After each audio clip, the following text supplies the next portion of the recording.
Good morning. Thank you for standing by. Welcome to Accenture's second quarter fiscal 2024 earnings conference call.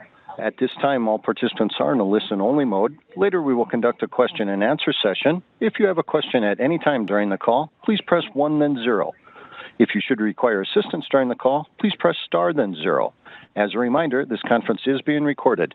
I would now like to turn the conference over to your host, Managing Director, Head of Investor Relations, Katie O'Connor. Please go ahead. Thank you, operator, and thanks everyone for joining us today on our second quarter fiscal 2024 earnings announcement. As the operator just mentioned, I'm Katie O'Connor, Managing Director, Head of Investor Relations. On today's call, you'll hear from Julie Sweet, our Chair and Chief Executive Officer, and Casey McClure, our Chief Financial Officer. We hope you've had an opportunity to review the news release we issued a short time ago. Let me quickly outline the agenda for today's call. Julie will begin with an overview of our results. Casey will take you through the financial details, including the income statement and balance sheet, along with some key operational metrics for the second quarter. Julie will then provide a brief update on our market positioning before Casey provides our business outlook for the third quarter and full fiscal year 2024. We will then take your questions before Julie provides a wrap-up at the end of the call.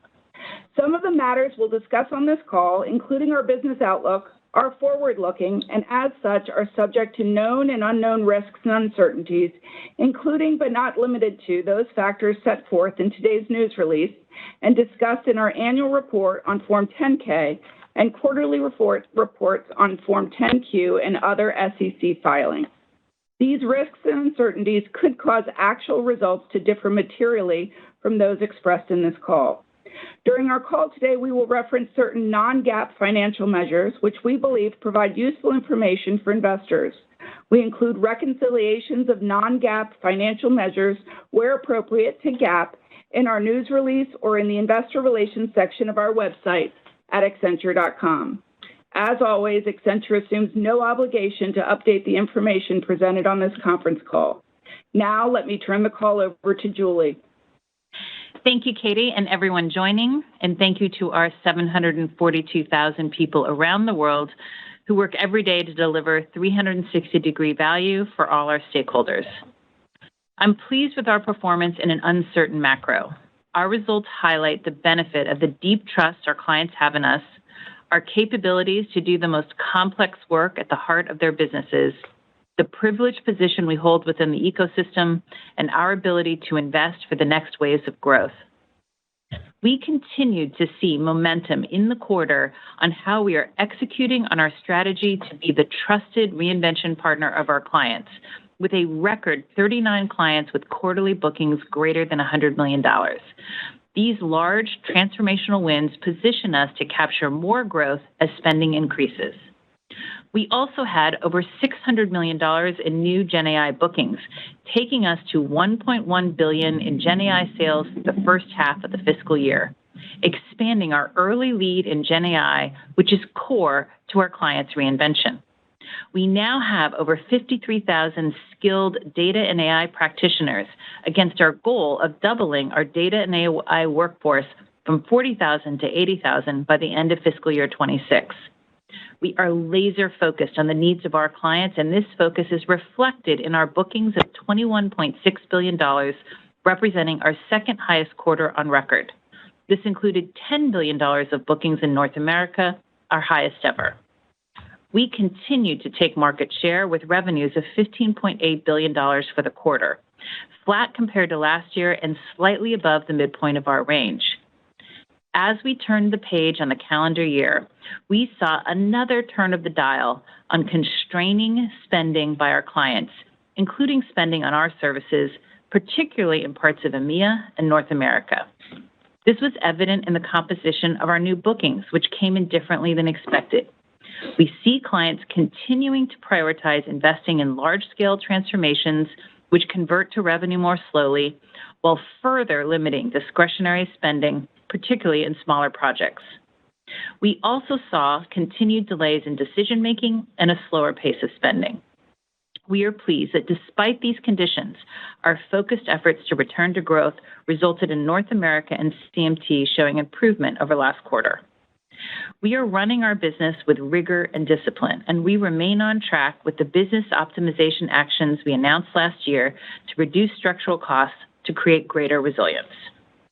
We delivered adjusted EPS growth of 3%. We continue to invest significantly in our business to drive additional growth in highly strategic areas, with $2.1 billion of capital deployed across our geographic markets in Q2 in 11 acquisitions, bringing the total investment in acquisitions to $2.9 billion in H1 across a total of 23 acquisitions. We also continued to invest in learning for our people with approximately 10 million training hours in the quarter, representing an average of 14 hours per person. In recognition of the 360-degree value we create, we are proud that we earned the #1 position in our industry for the 11th year in a row and number 33 overall on Fortune's list of the world's most admired companies. We ranked #1 in our industry and #3 overall on the Just Capital CNBC list of America's most just companies. And we have been recognized by Ethisphere as one of the world's most ethical companies for the 17th year in a row. An important part of our growth strategy is to use our strong balance sheet to invest in order to scale higher growth areas and expand into new growth areas. We have a strong track record of delivering on this strategy. Here are some highlights from the quarter. In North America, we invested in supply chain, an area with significant reinvention ahead, with the additions of Insight Sourcing, Impendi, and on-process technology.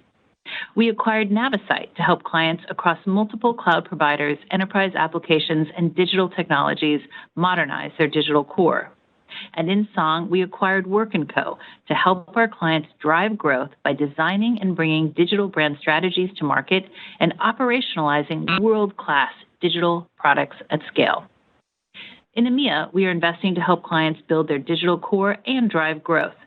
In the UK, we invested in 6.6, which will help our clients transform their digital capabilities and modernize their legacy systems. We also acquired in the UK Redkite with its full-stack data expertise that will help our clients accelerate their performance with data-driven intelligence and AI.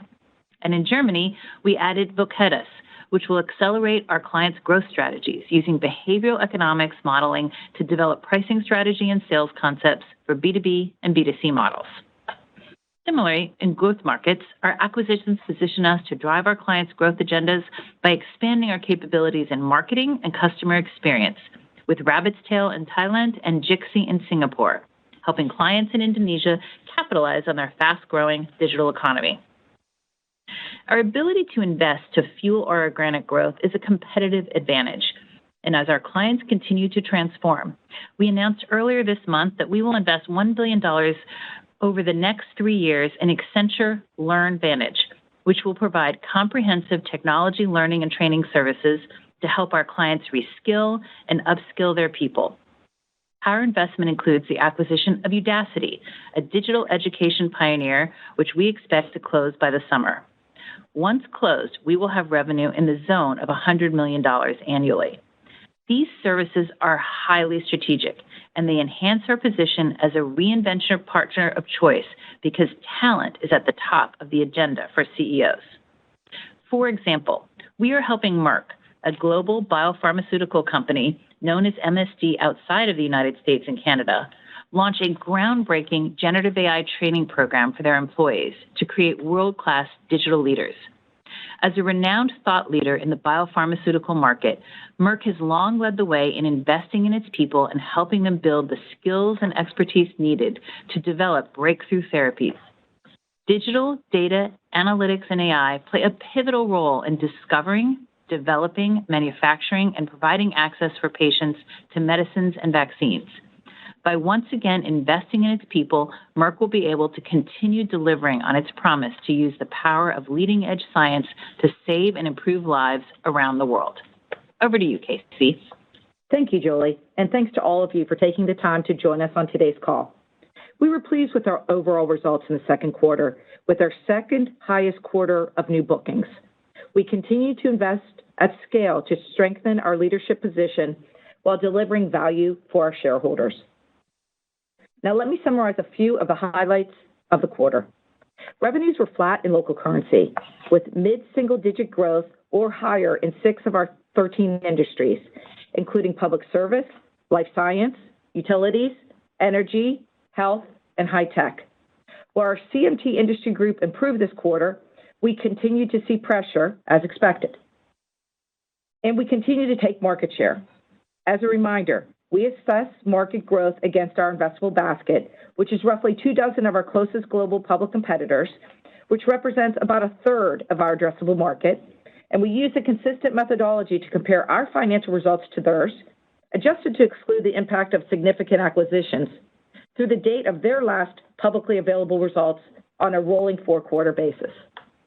Adjusted operating margin of 13.7% decreased 10 basis points compared to Q2 last year, and year-to-date operating margin is flat.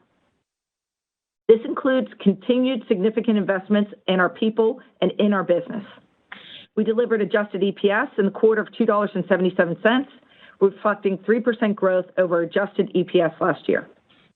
Finally, we delivered free cash flow of $2 billion and returned $2.1 billion to shareholders through repurchases and dividends. In the first half of the year, we've invested $2.9 billion in acquisitions across 23 transactions.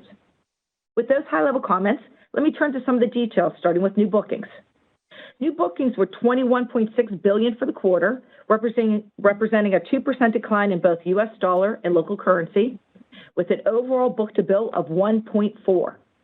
Consulting bookings were $10.5 billion, with a book-to-bill of 1.3. Managed services bookings were $11.1 billion, with a book-to-bill of 1.4. Turning now to revenues. Revenues for the quarter were $15.8 billion, flat in both U.S. dollars and in local currency, and were slightly above the midpoint of our guided range. Consulting revenues for the quarter were $8 billion, a decline of 3% in both U.S. dollars and local currency. Managed service revenues were $7.8 billion, up 3% in both U.S. dollars and local currency. Taking a closer look at our service dimensions, technology services grew low single digits, and operations and strategy and consulting declined low single digits. Turning to our geographic markets, in North America, revenue was flat in local currency, with growth in public service offset by declines in banking and capital markets, software and platforms, and communications and media. In EMEA, revenues declined 2% local currency, with growth in public service offset by declines in communications and media and banking and capital markets. Revenue growth in Italy was offset by declines in the United Kingdom, France, and Ireland. In growth markets, revenue grew 6% in local currency, led by growth in banking and capital markets, industrial, public service, and chemicals and natural resources. Revenue growth was driven by Japan and Argentina, partially offset by declines in Australia and Brazil.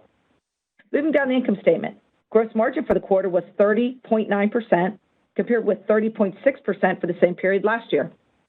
Sales and marketing expense for the quarter was 10.3%, compared to 9.9% for the second quarter last year. General and administrative expense was 6.9%, compared to 6.8% for the same quarter last year. Before I continue, I want to note that in Q2 of FY24 and FY23, we recorded $115 million and $244 million in costs associated with our business optimization actions, respectively. These costs decreased operating margin by 70 basis points and EPS by 14 cents this quarter, and operating margin by 150 basis points and EPS by 30 cents in Q2 of last year. The following comparisons exclude these impacts and reflect adjusted results. Adjusted operating income was $2.2 billion in the second quarter, reflecting an adjusted operating margin of 13.7%, a decrease of 10 basis points from adjusted operating margin in the second quarter of last year. Our adjusted effective tax rate for the quarter was 18.8%, compared with an adjusted effective tax rate of 20.4% for the second quarter last year. Adjusted diluted earnings per share were $2.77, compared with adjusted diluted EPS of $2.69 in the second quarter last year. Days services outstanding were 43 days, compared to 49 days last quarter and 42 days in the second quarter of last year. Free cash flow for the quarter was $2 billion, resulting from cash generated by operating activities of $2.1 billion, net of property and equipment additions of $110 million. Our cash balance at February 29th was $5.1 billion, compared with $9 billion at August 31st. With regards to our ongoing objective to return cash to shareholders, in the second quarter, we repurchased or redeemed 3.8 million shares for $1.3 billion at an average price of $352.35 per share. As of February 29th, we had approximately $4.6 billion of share repurchase authority remaining. Also in February, we paid a quarterly cash dividend of $1.29 per share for a total of $813 million. This represents a 15% increase over last year. And our board of directors declared a quarterly cash dividend of $1.29 per share to be paid on May 15th, a 15% increase over last year. In closing, we remain laser focused on capturing growth opportunities in the market and delivering value for our clients. As you know and expect of us, we will operate with rigor and discipline while continuing to invest for long-term market leadership. Now, let me turn it back to Julie. Thank you, Casey. Let me give a little more color on the demand environment. While all strategies continue to lead to technology and reinvention, our clients are navigating an uncertain macro environment due to economic, geopolitical, and industry-specific conditions. And in response, we're seeing them thoughtfully prioritize larger transformations, building out their digital core, to partnering to improve productivity, to free up more investment capacity, to focus on growth and other initiatives with near-term ROI. Our focus on being at the center of our clients' business, doing their most complex transformational work, provides us with resiliency over time, as demonstrated by the fact that our top 100 clients have been clients for over 10 years. There is now near universal recognition of the importance of AI, which is the heart of reinvention. The ability to use AI at scale, however, varies widely, with clients on a continuum, with those which have strong digital cores generally seeking to move more quickly, while most clients are coming to grips with the investments needed to truly implement AI across the enterprise. And nearly all are finding it difficult to scale because the AI technology is a small part of what is needed. To reinvent using technology, data, and AI, you must have the right digital core, change your processes and ways of working, reskill and upskill your people, and build new capabilities around responsible AI, all with a deep understanding of industry and function in order to unlock the value.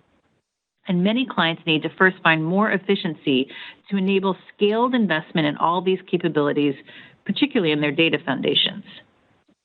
We are able to help our clients with this AI rotation because of our broad services across strategy and consulting, technology and operations, as well as everything customer through Song and digital manufacturing and engineering through Industry X, and our relevance across the functions of the enterprises in 13 industries.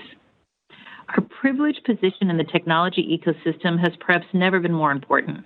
Generative AI is rapidly evolving and still in the early stages of maturity and adoption. And we are working closely with our ecosystem partners to help our clients understand the right data and AI backbone that is needed and how to achieve tangible business value. I will now bring to life the complex work we are doing at the heart of our clients' businesses.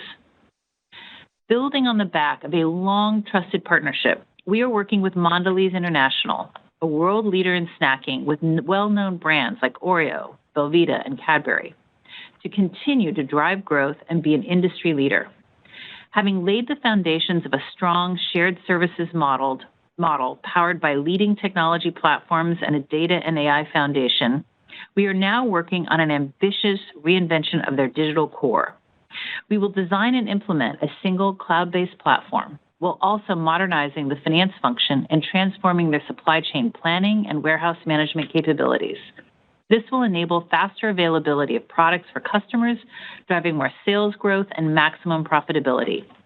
This new digital core will also allow Mondelez to further reinvent how they satisfy customers through the adoption of new technologies like generative AI. Cloud continues to be the foundation of the digital core. Our cloud business grew high single digit this quarter as clients do work across the cloud continuum, from migration to modernization to new business models to working at the intelligent edge. For example, we're helping Riyadh Air, a digitally native airline based in Saudi Arabia, become the world's first fully cloud-based airline. We will equip the brand new airline with a cloud-only infrastructure, enhanced cybersecurity, and AI-driven operations. Our capabilities will ensure that Riyadh Air's digital core is future-proof and remains legacy-free, enabling the airline to use cutting-edge technologies such as cloud, data, and AI to scale quickly and deliver a seamless and more personalized travel experience for its customers and employees. This will also help the company scale as it plans to operate over 100 destinations by 2030. We are partnering with Belden, a global networking solution organization, on a cloud transformation program that will help them become a platform business, unlocking the power of edge, data, and AI to drive new business opportunities and enhance the customer experience. This platform will be powered by edge-to-cloud technology, allowing them to collect and analyze real-time data from industrial environments and improve operational efficiencies. This will provide valuable data-driven insights to Belden and to their clients in industries where real-time insights are crucial. This reinvention will enable them to break down operational technology silos, allowing them to become a key player in the digital twin domain. We will also help enable this new service in the market. This strategic partnership will support Belden's reinvention from a products company into a data engineering and insights company that leverages the power of platforms. We are focused on helping our clients leverage the power of AI quickly, generating tangible business value, leveraging our investment in differentiated tools that accelerate results. Our AI Navigator has helped clients across industries outline their value case, AI architecture, and AI solutions. And our recently announced AI Switchboard is already helping clients with the complex new need for integration across LLM models. For example, one of the largest entertainment companies is currently testing the Switchboard to compare how the same prompt would be interpreted by different models and how they perform before deciding on which model to use. Ultimately, an enterprise-wide AI rotation requires a strong data foundation. We are working with Telstra, Australia's leading telecommunications and technology company, on a radical simplification and modernization of its data ecosystem, accelerating its efforts to become AI-powered. We are modernizing and consolidating over 50 disparate enterprise data sources into a small, integrated set, forming Telstra's governed and secure data and AI core, allowing Telstra to rapidly scale bespoke generative AI capabilities in the future. Our work will also support the company's efforts to develop responsible, ethic, and secure market-leading AI frameworks while helping their teams provide quicker, more effective, and more personalized customer interactions. One of the areas of richest opportunities for our clients is customer experience transformation, including with generative AI, which uses the unique capabilities of Song across creative, customer insights, and deep technology expertise. Song grew low single digits this quarter. We continue to help clients reimagine marketing to drive growth. We're helping ExxonMobil, an energy supermajor, transform and optimize its end-to-end fuels marketing operations to drive future growth. With our global capabilities, our managed services will leverage our Synops platform to drive automation and deliver measurable efficiencies across the fuels marketing business. We are strengthening our partnership with Best Buy, a leading consumer electronics retailer, across multiple fronts to reimagine the customer experience, optimize costs, and drive growth. By leveraging data and generative AI, we are helping to transform their contact center operations and improve customer and employee experience. We are also pleased to have entered into an agreement with Best Buy for lifecycle management of our own Accenture devices in North America and are creating a joint offering of end-to-end field service device support for clients. We have already applied this new offering to a major TV provider, marking our first entry into this new market. These strategic initiatives underscore our commitment to helping Best Buy achieve superior customer experiences, operational efficiencies, and growth. Security is essential to reinvention, moving beyond IT to protecting the core assets of the business and evolving the critical role of security as technologies change. We saw very strong double-digit growth in our security business this quarter. We are working with one of the largest electric utility holding companies in the United States to integrate their operational technology into a seamless, unified cybersecurity solution.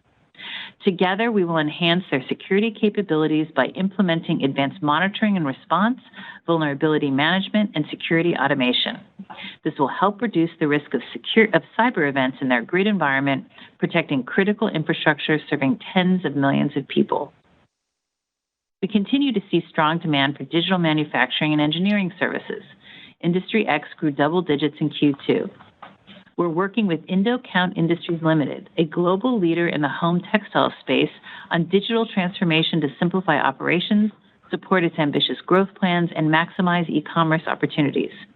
We will build a cloud-enabled digital core powered by data and analytics that will help standardize, digitize, and automate processes and operations. From supply chain to logistics to manufacturing, the new platform will enable more efficient inventory management, quality standardization, optimal energy consumption, and better customer experiences. Together, we will reinvent their operations and help expand their business in India, Middle East, North America, the UK, and Europe. And we continue our support for corporate green transformation by promoting carbon footprint compliance through the calculation and visualization of greenhouse gas emissions. To create a market where consumers can choose environmentally conscious products and services, a system to visualize the carbon footprint of each product is necessary. For example, we're assisting Matsumoto Precision, a precision machine parts processing company based in Japan, to gain more detailed insights into the sustainability of their production and achieve their decarbonization goal. We implemented a solution through our manufacturing platform that uses individual manufacturing performance information to record and report the CO2 emission on a per-product basis. This will allow Matsumoto Precision to enhance their understanding of the environmental impact of their business and contribute more effectively to the realization of a decarbonized society. Back to you, Casey. Thanks, Jolie. Now let me turn to our business outlook. For the third quarter of fiscal 24, we expect revenues to be in the range of $16.25 billion to $16.85 billion. This assumes the impact of FX will be about negative 1% compared to the third quarter of fiscal 23 and reflects an estimated negative 1 to 3% positive growth in local currency. For the full fiscal year 24, based upon how the rates have been trending over the last few weeks, we continue to expect the impact of FX on our results in U.S. dollars will be about flat compared to fiscal 23. For the full fiscal 24, we now expect revenue to be in the range of 1 to 3% growth in local currency over fiscal 23, which assumes an inorganic contribution approaching 3%. We continue to expect business optimization actions to impact fiscal 24 GAAP operating margin by 70 basis points and EPS by 56 cents. For adjusted operating margin, we now expect fiscal year 24 to be 15.5%, a 10 basis point expansion over fiscal 23 results. We now expect our adjusted annual effective tax rate to be in the range of 22.5% to 24.5%. This compares to an effective tax rate of 23.9% in fiscal 23. We now expect our full year adjusted earnings per share for fiscal 24 to be in the range of $11.97 to $12.20, or 3 to 5% growth over fiscal 23 results. For the full fiscal 24, we continue to expect operating cash flow to be in the range of $9.3 billion to $9.9 billion, property and equipment additions to be approximately $600 million, and free cash flow to be in the range of $8.7 billion to $9.3 billion. Our free cash flow guidance continues to reflect a very strong free cash flow to net income ratio of 1.2. Finally, we continue to expect to return at least $7.7 billion through dividends and share repurchases as we remain committed to returning a substantial portion of our cash to shareholders. With that, let's open it up so that we can take your questions. Katie? Thanks, Casey. I would ask that you each keep to one question and a follow-up to allow as many participants as possible to ask a question. Operator, would you provide instructions for those on the call? Thank you. If you'd like to ask a question, please press 1 then 0 on your telephone keypad. You may withdraw your question at any time by repeating the 1-0 command. If you're using a speakerphone, please pick up the handset before pressing the numbers. Once again, if you have a question, please press 1 then 0 at this time. And one moment, please, for your first question. Your first question comes from the line of Tien-Tsin Huang from JP Morgan. Please go ahead. Hi, thank you. Good morning to all of you. Julie, just a big picture, maybe too simple of a question, but just curious to get your thoughts on where we are in the cycle for IT services spend, because we've been seeing sector softness for quite some time now. Accenture has done well. You've had very large deal activity come through. Short-term cycle stuff is always a little pressured, as you said. Where are we in terms of seeing maybe things bottoming or short cycle discretionary spend returning? Yeah, I mean, so Tien-Tsin, I think it's hard to predict at this point, anything other than what we see right now, right? So what's different than 90 days ago? Well, as we said, in December, we really get visibility into our clients' budgets in January. We say that every year, right? And so as the calendar year, we turn the page, what we saw was a further tightening, of spending at our clients, particularly, and that affects our services, and particularly on the smaller projects. So, from a sort of trend perspective, right, 90 days ago, we didn't see the same level. Now you've kind of turned the dial a little bit more constraints, and that's where we see the budgets being set for calendar year 24, right? And as you said, though, in this environment, we're taking market share, and we're seeing building momentum on our strategy to be the reinvention partner with a record 39 clients with bookings over $100 million.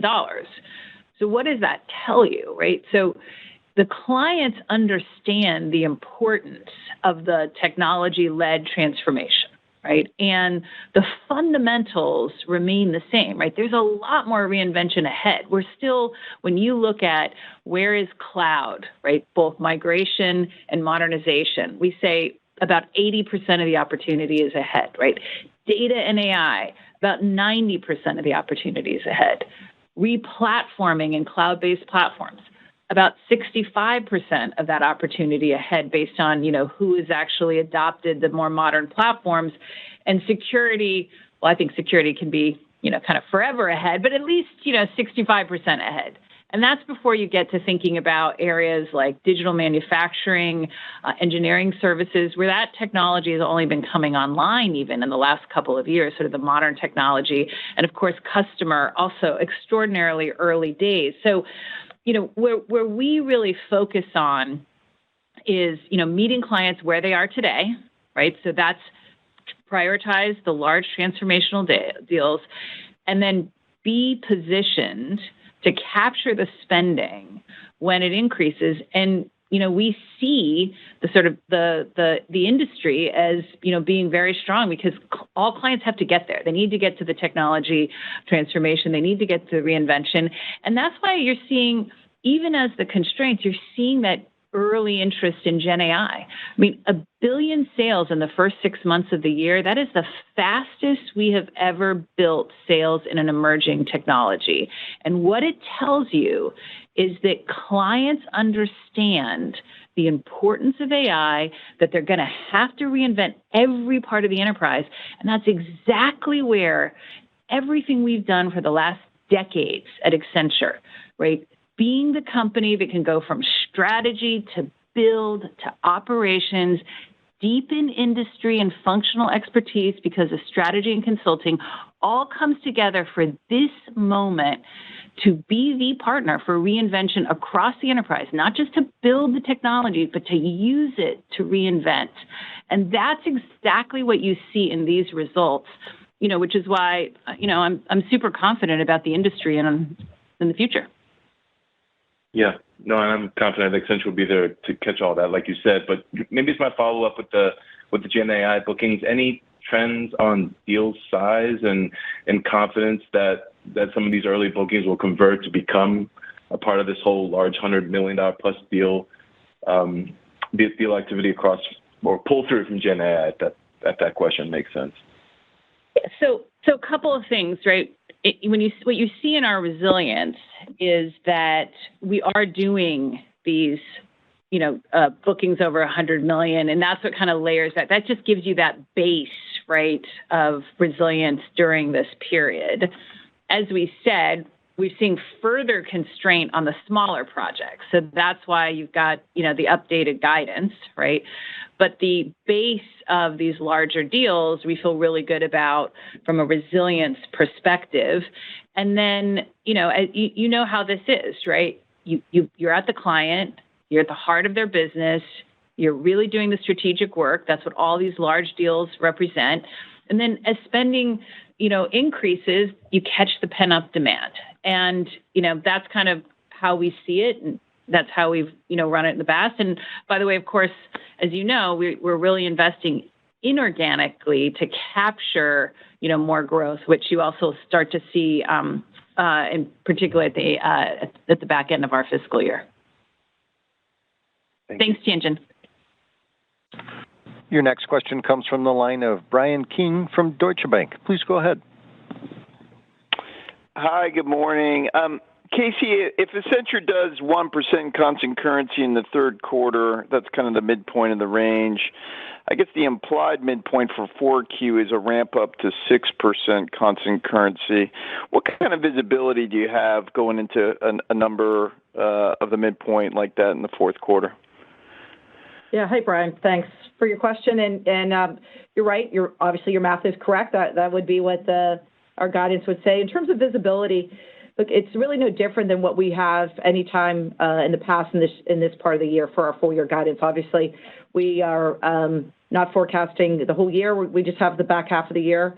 There's no difference in visibility as it relates to what we've done any other time of the year, any other year this time, and we do our same, analysis and outlook to provide you with our guidance of the 1 to 3.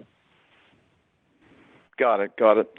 And then, Julie, just thinking about clients needing to update their data in order to leverage AI and scale, why isn't that translating to stronger demand in the business? You would think that everybody would turn around and spend, considerably on short term to get that ramp up in order to get AI to leverage it, but it doesn't quite translate. I'm just trying to figure out the disconnect there.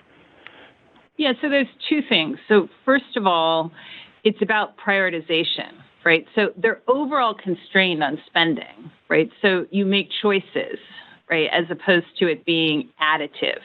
So they're not able to allocate extra budget. They're prioritizing their budget. So you're seeing more of a substitution right now as opposed to, hey, we need to do this, let's add to the budget. And that's tied to the uncertain macro that's putting, people constrained. I had one banker say it's like corporates have put themselves on a diet given the macro, right? The second thing, Brian, is you have to remember that you can't just jump to the great data foundation, right? You need to be in the cloud. You've got to have modern platforms. And so what you should read into the higher clients do the clients doing these higher bookings, right, is that they're doing the big transformations oftentimes to be ready to put in the data foundation, right? There's only still 40% of workloads are in the cloud. 20% of those roughly haven't been modernized, right? Many of our clients haven't put in the platforms. If you don't have the major ERP platforms that are modern, you don't create a data foundation to fuel Gen AI in isolation. So you've got to build the digital core. And as we've said, there's a lot more to go. And that's what's driving these larger complex transformations. Like, people don't like to do these big transformations in the sense of, they're big, they're hard, they're complicated, and they need to do them in order to ultimately be able to use the AI, not just in a part of the business or as a proof of concept, but really to transform and get the value they now see. And so it's, again, you can't jump to AI. You've got to put all the pieces, and a lot of clients aren't there yet, which is our opportunity. Got it. Thank you for taking the questions. Thanks, Brian. Thanks, Brian. Your next question comes from the line of James Faucette from Morgan Stanley. Please go ahead. Great. Thank you very much. I wanted to follow up on the questions around particularly AI, et cetera. I recognize like everybody's kind of at different stages.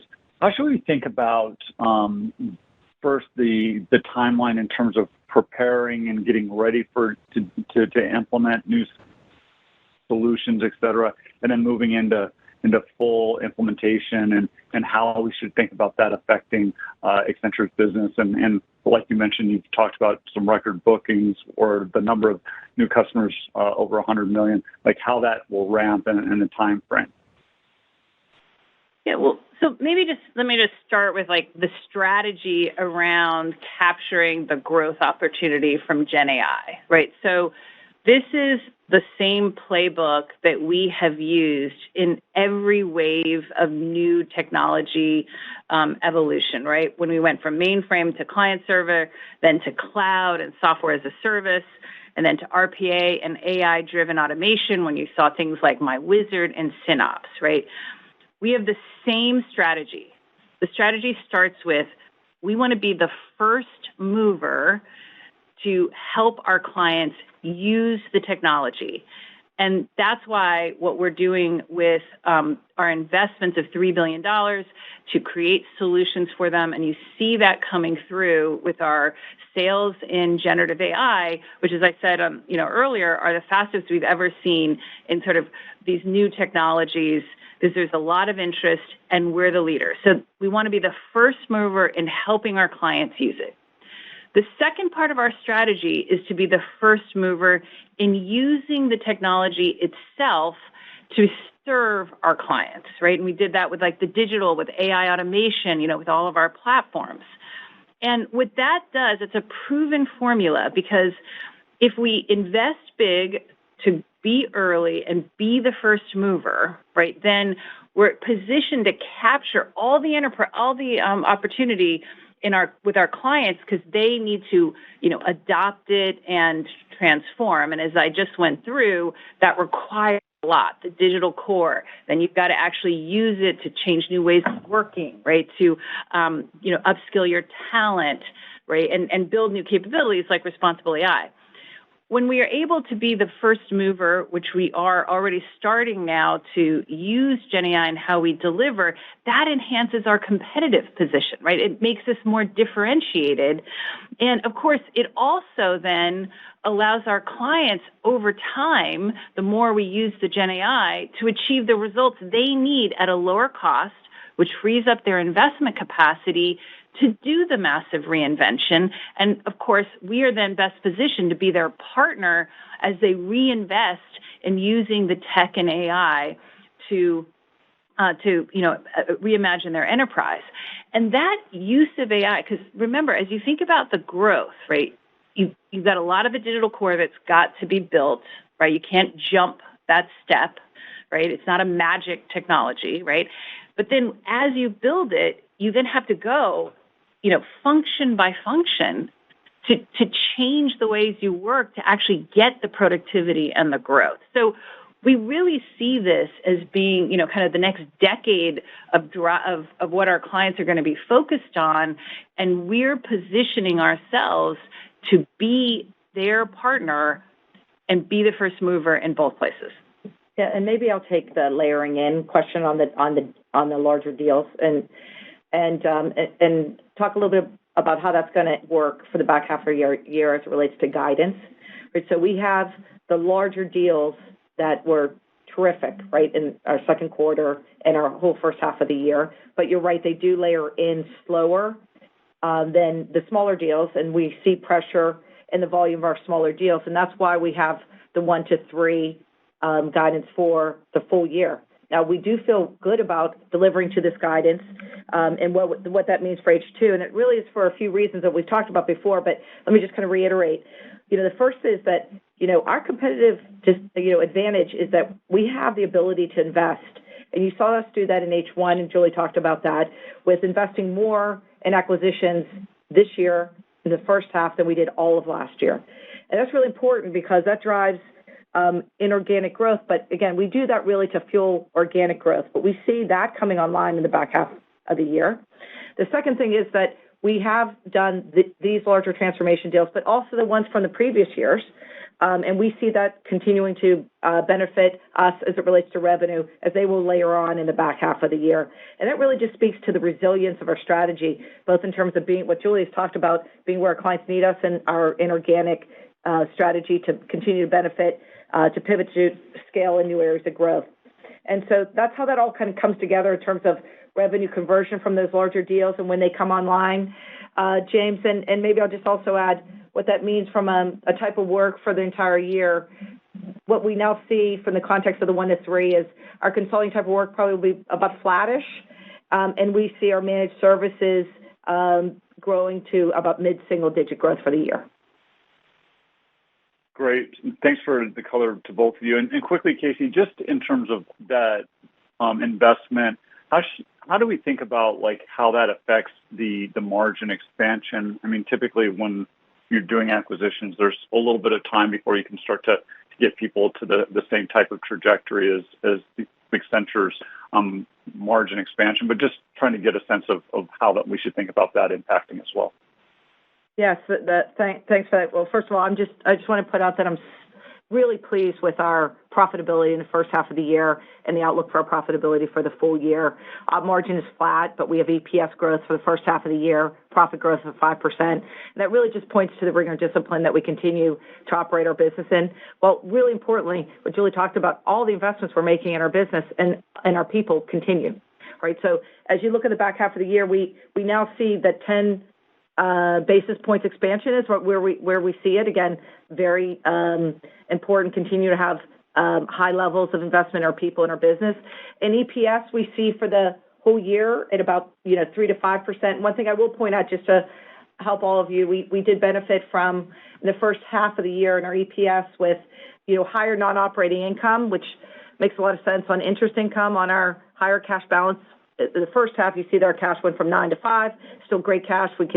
No concerns. We'll continue with our capital allocation, strategy. But just as you model in the back half of the year, you'll see that, not surprisingly, with lower cash, we'll have lower interest income. So just as you're working through your EPS modeling for the first half and the second half, that's something that you might want to consider. Super helpful. Thank you. Your next question comes from the line of Bryan Bergin from TD Cowen. Please go ahead. Hi, good morning. Thank you. So Julie, I'm curious, just based on your conversations with leaders, what might be the catalyst here to have clients release spending programs and kind of lean back into shorter cycle work? Just as economic data generally holds up, are we just in a slower for longer backdrop, or I'm just kind of hoping that you can share some color on how you're thinking about a recovery internally here and what enterprises really are watching and waiting for? Look, I think there's going to be a couple dynamics, right? Like, remember, they just set budgets. So, we're kind of assuming these are the budgets for their calendar year. And we see, in general, most of this constraint is tied to the uncertain macro. So, those are the kind of things. They've set budgets, and they've got uncertain macro. Yeah, and just a reminder that, everything that we're talking about in terms of giving guidance, I know all of you know this, but just as a reminder, our fiscal year ends in August, right? So it's a little bit over halfway through the calendar year. Okay, that makes sense.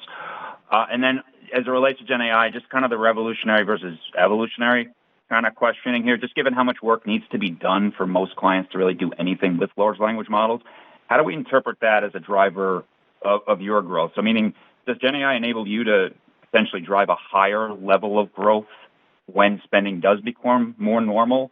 Or should we think about this more as a next tech wave that enables comparable levels of normalized growth just because of how long this might all take for large enterprises to get there?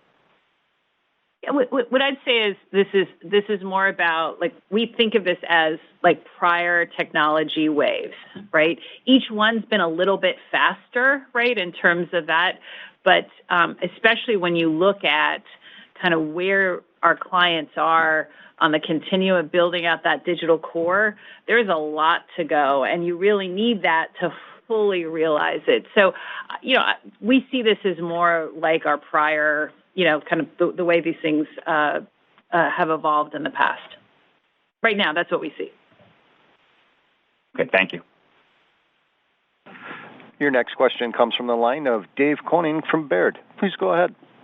Yeah. Hey, guys. Thanks so much. I guess my question, are you seeing your clients probably having much lower attrition, just like every company has low employee attrition right now? Are you seeing them take their own employees, their own IT employees, and just do more internally right now? And is that a little bit of the demand issue right now? We certainly are seeing, obviously our clients have invested in more technology internally at our advice, right? We've said to them, during the pandemic, with technology being so important, they should be building up their technology. So sure, there's clients, they've got a lot of our clients, not all of it, because it really depends on your positioning. So some of our clients, that's really not the differentiator, right? So they want a smaller IT, and they've got others who've built it up, and it really depends on where they are. But sure, I mean, we've certainly got clients doing more in-house as part of it, and we've got other clients outsourcing more, right? So like it's really all over the map because it's very company specific as to what makes sense for their strategy. Yeah. Okay. Thanks. And just one quick follow-up for Casey. The tax rate, clearly you lowered guidance just on the tax rate itself. Is that something one-off to this year, or is that something now that just seems more normalized? Yeah. So, there's really four things that every year are the same that really influence our tax rate. It just really is how those things come together.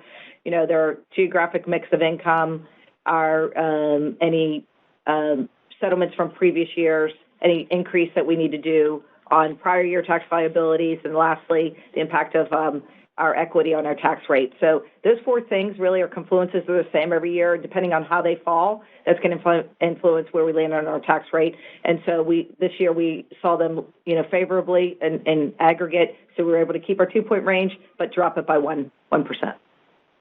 Okay. Well, thank you, guys. Thank you. Your next question comes from the line of Jamie Friedman from Susquehanna. Please go ahead. Hi. Good morning, everyone. I have a really big picture question. I'm curious, Julie, how you feel about Accenture's role in the broader context of technology like software and cloud. And I realize in your prior very thoughtful answer about technology architectures, that was a great structure, as was your innovation session back on February 16th. But it does seem like other parts of tech are doing better than services. So I'm just interested in your perspective on services in the context of broader tech spending. Yeah, no, absolutely. It's a great question, right? Services are where you can dial back more easily than when you're, signing up for licenses for technology that you need, right? So you'd imagine, and which is what we're seeing, that when you're constraining overall spending, right, your discretionary spending, you go to like service providers where you're saying, wait, I can pause for that. I can wait for that. And at the same time, you've got in other parts of it, like with software, where you've got to, if it's things you really need to invest in, and you've got different licenses. So, it's really not different than other cycles. Is, services, have a, bigger opportunity to say, it's a little more discretionary. Let's wait. Even if I bought the licenses, I'm going to wait to actually incur the cost, because a lot of times, the cost of the services can be significantly higher than the software licenses, right? Because you've got all the change that you've got to do and all of that around. So, again, we don't see anything sort of different than, when you've got an uncertain macro, you look around for your discretionary spending and you cut back. And that's why, of course, you're seeing still the big transformations happening, because it's not discretionary and they've really got to, re-platform in that. So, it's like nothing mysterious about it. It's kind of, what I consider kind of normal in this kind of a macro. That's right. And I think just as a reminder, even with all of that, we still have the record spend with us, right, with $40 billion of bookings for the first half of the year. Yeah. Yep, those are great points. All right, I'll drop back in the queue. Thank you, Julie. Thanks, Casey. Thanks. Operator, we have time for one more question, and then Julie will wrap up the call. Okay, that question comes from the line of Ashwin Shrivikar from Citi. Please go ahead. Thank you. Hi, Julie. Hi, Casey. Going back to the question of bookings. Are clients actually revisiting existing bookings, ones that they signed maybe last year and times prior, re-looking at them using the lens of applying sort of rapidly evolving Gen AI capabilities? To what extent is that happening? And then that kind of then implies, obviously, can we use those past bookings and backlog as a indicator of future growth and how soon that can layer in? Yeah, Ashwin, I'll take maybe more just the financial kind of mechanical part of it. We have not seen a change in us working the work that's already been contracted, what we would call our backlog. And what we talked about was really spending on new sales, new services, and their smaller projects. And that's the dynamic that we have factored into our guidance for the year. Got it. And then the other question was on LearnVantage and Udacity. I thought that was a particularly interesting deal. If you could walk us through maybe the mechanics of that deal, and every company is investing in talent here. This seems to be a bit different approach, maybe. Could you just talk about the rationale, the downstream impact, and so on? Sure. Thank you, because I'm super passionate about what we're doing with LearnVantage because it is so critical for our clients. Talent is the number one agenda item for CEOs, right? The number one. And when you think about what reinvention means, the clients have to do an AI rotation and they have to do a talent rotation, right? And what LearnVantage does is it first and foremost provides the ability for everything from the board to the C-suite to business users to the technologists to get the technology training they need to make the right decisions on AI, for example, right? To be able to become deeper in the new technologies. And so it really goes from the board to the technologist. And with Udacity, what we're able to provide is essentially the same approach Accenture uses, right? So we spend over $1 billion ourselves. You saw our latest average 14 hours per employee, and we use learning science to learn and do.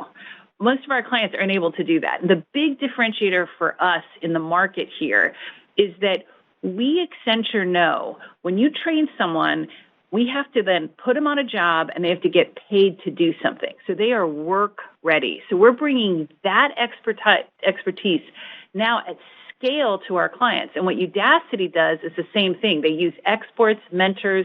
They have, real project work that they then coach people on. So it's that same sort of approach of learn and do, but our clients don't have all the work that we do. So Udacity has created this ability.